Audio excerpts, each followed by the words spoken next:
That it was that first time, that first experience of Eckersley, when you are a brand new mum, that you really realise just how much it means. And it's the simple things.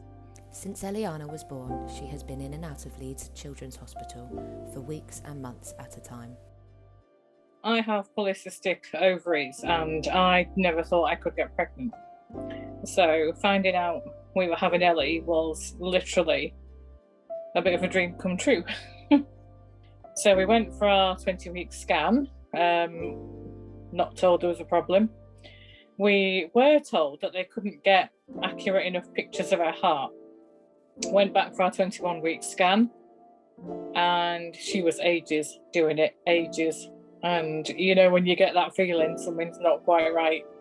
Her colleague came in who was a specialist in hearts, and then things started to become a little bit clearer that she had these quite serious heart defects at the time, and gave us a little bit of a sketch about what might be going on, and it was totally and utterly above our heads. We have been keeping her parents, Louise and Richard, by her side as much as possible by giving them a place to stay at Eckersley House. Day 3 of being in the neonatal ICU was when we first had any real contact with Eckersley House. Richard had been sleeping in a chair, as I say, for 5 days on the delivery ward, and I'd had 5 days on the ward. So our time of me having a bed was running out. When we were on neonates, one of the cardiac liaison nurses came to see her, and she asked if we'd got a room at Eckersley House yet, and we said no, I'm still on the ward, and Richard's been staying in a hotel, and I think within about the next hour, she disappeared and came back with a key.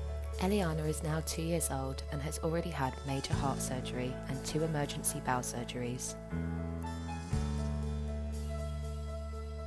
So we used to leave about 10 o'clock at night and go across to Eckersley, and we had like little routines that just made it all bearable. Once we knew she was settled and she was okay and she was sleeping and resting, we'd come over and we'd do something stupid like put the telly on, and it made us laugh. And for a minute you feel guilty because your baby's lying in HDU and here you are having a laugh at supermarket sweep at 10 o'clock at night, but you need it.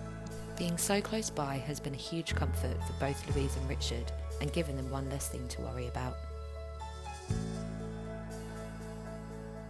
We stayed there for months. We were there about 4 months in the end, and honestly it became our home, and it continued to be our home all the way through her time in hospital until she was sent home. Being that close to her really made a difference, and I am so grateful that I was only 3 minutes away. We will continue to be there for families like Eliana's no matter what, and have proven we can be in the most challenging circumstances. Read more about the impact we have had in our most recent impact report.